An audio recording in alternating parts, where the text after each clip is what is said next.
So the Fix podcast just had on the CEO of EVW, Robert Baxter, as well as a bunch of other arm wrestlers and promoters here. We're going to kind of summarize the video. If you want to watch it for yourself, I'll put the link in the description, but I want to summarize some of the key points because they made some major announcements, so I'm going to cover that. First thing is that the extended pass for EVW24, they're going to include the super matches from Arizona State, which is on the same day, so there's 7 pretty nice super matches here. They're going to include that on the extended pass there, so definitely make sure to buy that. Use code TOM. You're going to get the secret poll or whatever content they put on the extended pass, plus all those super matches, which will be apparently in the evening because the EVW24 will start around, I think, noon or 1 p.m., so you'll be able to see that, then whatever secret polls they put on, and then the Arizona State super matches as well.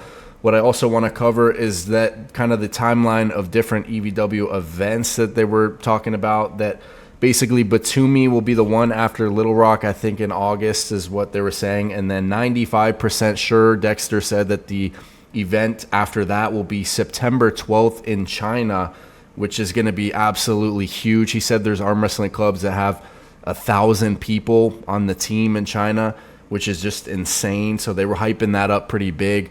So it's going to be the Georgia event after Little Rock, and then China, 95% sure. That's definitely a huge move, tapping into that market, I think. So we'll see how that goes. Another couple key things to cover here is that Alajan, apparently they got a visa for Alajan. So they were talking about who would be a good opponent for him on the right arm. It seems like they're going to set the left arm match with Vitaly for, I'm assuming, either Batumi event or the China event. That's kind of what they're hinting at, but they're looking at giving him a last-minute right arm match for this event. Let's listen to what Robert said here. And he felt great with Leonidas. He's pulling with him and felt very, very good, he said. He's talking about Philip Larson here, how he's in a good shape. What about Philip versus Alajan right hand? He's still a giant, 6'6", 320 pounds, is he? Something like that. So what's that? He's more. I think he's. Robert proposing Philip Larson as opponent for Alajan on the right arm. Now Neil was kind of in disagreement. He said that might be a harsh first match back after coming back from a wrist injury, considering how aggressive and explosive Alajan is. So maybe it makes more sense to have Philip go against Riekert as his next match, and to potentially have Kurdecha. That was another name they mentioned, Kurdecha, to have another match on this same event, not only pulling Tobias on the left, but to pull Alajan on the right. So maybe that's what they'll set up. But also, Tim Talmadge had mentioned Wallace Dilly as a potential opponent for Alajan on the right, and I got to pull Wallace Dilly about 3 weeks ago. That guy's a freight train.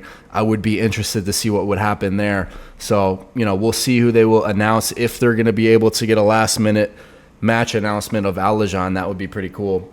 Last thing I want to cover that was a highlight from this podcast is that Robert was saying if Hermes beats Morozov and then if he beats Vitaly in a rematch, they'll give him Devin Larratt in Italy to have a match against him in Italy, which would be pretty cool. So that definitely gives some motivation to Hermes to completely destroy his next matches and then potentially try and get revenge on Devin Larratt. So we'll see what happens. I kind of just wanted to highlight some of the main points from the Fix podcast there, but hit like and subscribe for more content and updates, guys.